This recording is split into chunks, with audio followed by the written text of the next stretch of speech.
And malakas sa palakpak sa ating Panginoon. So, pasensya na po kasi parang medyo may malag pa konti. Amen, no? So, God is good. All the time. All the time. The will of the Father. Yes, I will. Yes, I will. The will of the Father. Set my spirit free. Yahweh Shaddai. Yahweh Shaddai. Set my spirit free. Praise the Lord. Now and forever. Now and forever. Praise the Lord. Maraming palakpak. Malakpak. Yan, no?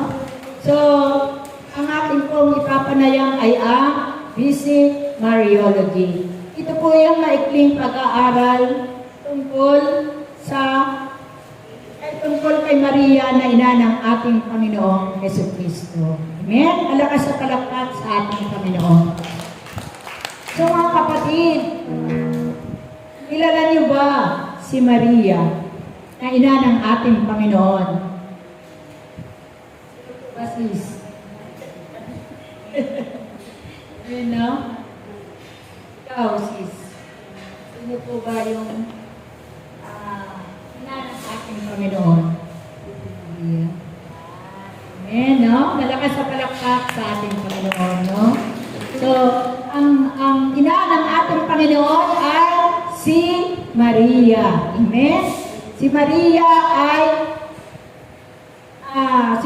ay ina ni Jesus. Amen? Sapagkat ayon po sa banal na kasulatan, ito po yung kapahayagan na matatagpuan sa Ebanghelyo ni Lucas, no? Ang ating amang Yahweh ay nagsugo ng isang anghel upang kausapin ang isang dalaga na ang pangalan ay Maria. Amen? Si Maria ay nakatakdang ikasal kay Jose, no? Ngunit lumapit ang anghel kay Maria. Sabi ng anghel kay Maria, "Magalak ka, Maria, sapagkat ikaw ay inalulugdan ng Diyos. Kaya sumasa iyo ang Panginoon." Amen? So malakas sa palakpak sa ating Panginoon. Nagulat si Maria, mga kapatid, no? Iniisip niyang mabuti kung ano ang kahulugan ng sinabi ng anghel sa kanya. Amen? Kaya nga, ang sabi ng anghel kay Maria, "Huwag kang matakot, Maria." Sabi niya, "Makinig ka." Sabi niya, "Ikaw ay maglilihi." Sabi niya, no? Kaya nagulat si Maria, mga kapatid, no? Ang sabi ni Maria doon sa anghel, "Paano kung mangyayari yun? Kayong ako'y isang dalaga." Amen? Tunay, mga kapatid, na paano nga naman mangyayari na siya ay maglilihi samantalang siya ay nakatakda pa lang na ikasal kay Jose. Amen? Siya ay 14 years old lang si Mama Mary. Amen?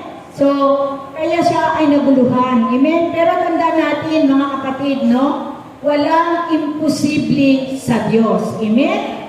Lahat ng bagay ay posible sa Diyos. Amen? Ang hindi kayang gawin ng tao ay kayang-kayang gawin ng Diyos. Amen? Malakas sa palakpak sa ating Panginoon. Kaya't yung anghel ay lumapit kay Maria. Ang sabi ng anghel kay Maria, no? "Sapagkat bababa sa iyo ang Espiritu Santo at mapapasailalim ka sa kapangyarihan ng Diyos at ng kataas-taasang Diyos." Amen? Kaya ikaw ay maglilihi at manganganak ng isang sanggol na lalaki at pangangalanan mo siyang Emmanuel. Ang ibig sabihin ay Jesus. Amen? So malakas sa palakpak sa ating Panginoon. No? At dahil dito, ang isisilang mo ay isang banal at tatawaging anak ng Diyos. Amen? Malakas sa palakpak sa ating Panginoon. Kaya si Maria ay tumugon kagad sa panawagan ng Diyos. Amen? Sumunod siya kagad. Kaya anong sabi ni Maria, mga kapatid, no? "Ako'y alipin ng Panginoon," sabi niya, "mangyari nawa ang iyong sinabi." Sabi niya doon sa anghel. Kaya yung anghel ay umalis na. Amen? So malakas na palakpak sa ating Panginoon. So mga kapatid, no? Alam niyo ba ang kapanganakan ng ating mahal na Inang Maria? Kailan po ang birthday ni Mama Mary? Sis.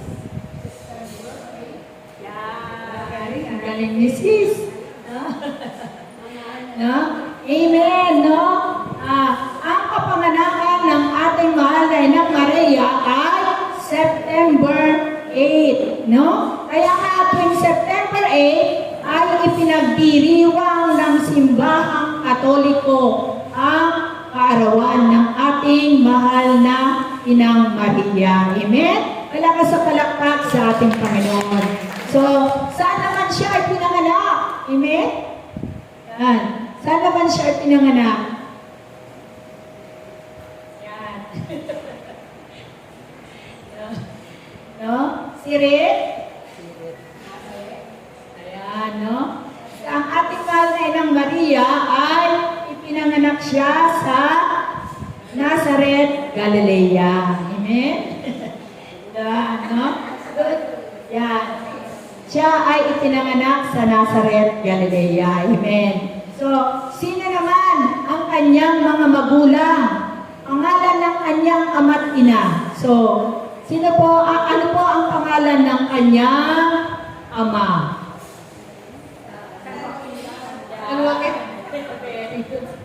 Galing ng estudyante natin, no? Ang pangalan ng kanyang magulang ay si San Joaquin, no? At ang pangalan ng kanyang ina ay yan, no? Ang pangalan ng kanyang ina ay si Santa Ana, no? Kaya nga ang pangalan ng kanyang mga magulang ay si San Joaquin at saka si Santa Santa Ana. Amen, no? So, ano naman, ang mga ano ang trabaho ng kanyang mga magulang?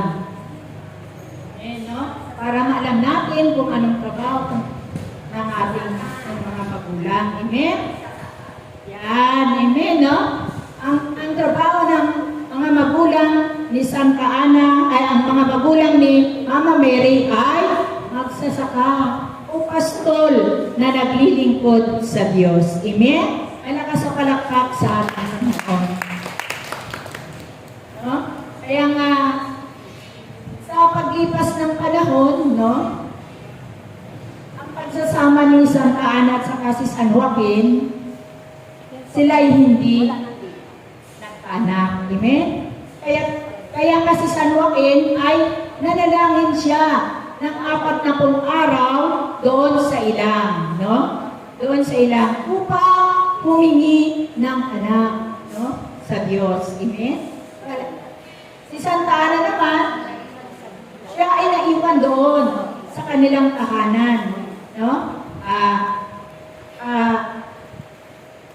mataimting siyang nanalangin at itinaing niya yung kanyang kadustaan sa ating Panginoon. Amen? Kaya kasi Santa Ana, nung siya ay nanalangin, no? Nangako siya sa Diyos, no? Na kapag magkaanak sila, ay palalakihin niya at itatalaga niya sa paglilingkod sa Diyos. Amen?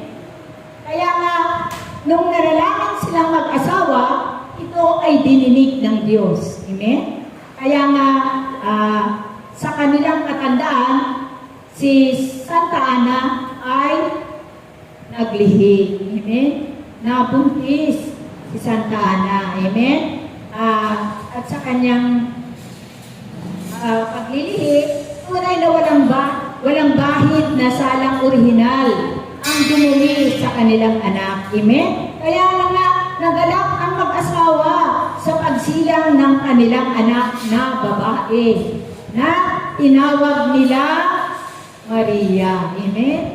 Si Mama Mary, no? Pinanganak nila si Mama Mary. Amen?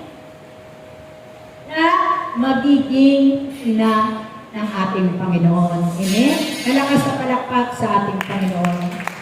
At sa pagsapit nito, ng 3 taon ni Mama Mary, siya ay itinalaga nila sa Diyos, no? Dinala nila doon sa templo ng Diyos sa Jerusalem. Amen?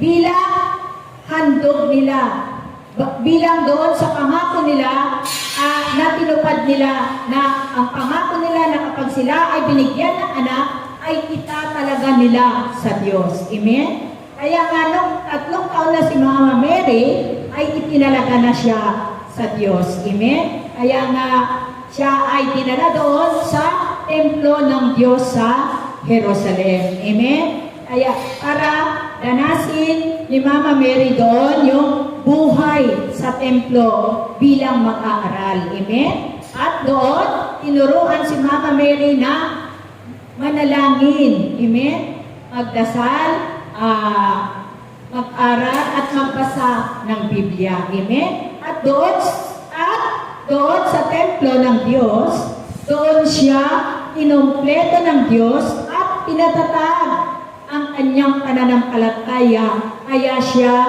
ay tinalugdan ng Diyos, amen? Malakas palakpak sa ating Panginoon. Malakas ang palakpak sa Panginoon. God is good.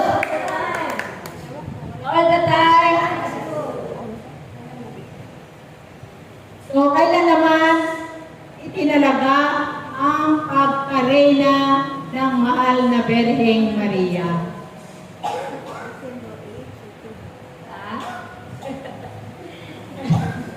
Kailan itinalaga na si Mama Mary, yung kanyang pagkareyna ng langit at ng lupa? Yan. No? Sirit.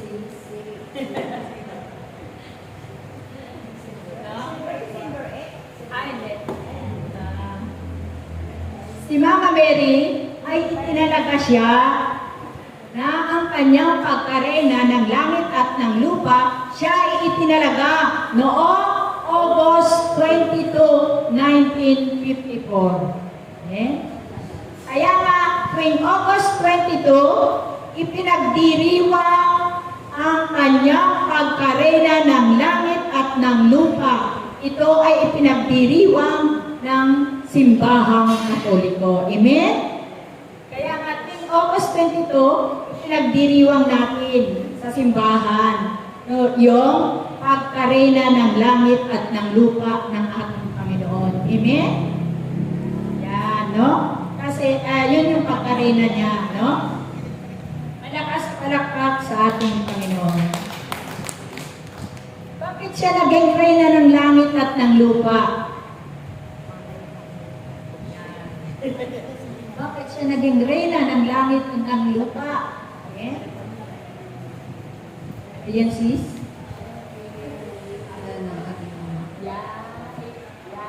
Ina ni Jesus. Amen, no? So, malakas sa palakpak sa ating Panginoon, no? Kaya siya naging reyna ng langit at ng lupa sapagkat siya ay ina ni Jesus. At si Jesus ay hari. Amen? At siya rin ang ating ina at nanay nating lahat. Amen? Kaya siya naging reyna ng langit at ng lupa. Amen? Malakas sa palakpak sa ating Panginoon. So, ano naman yung tungkulin niya bilang reyna? Yan. Ay tungkulin.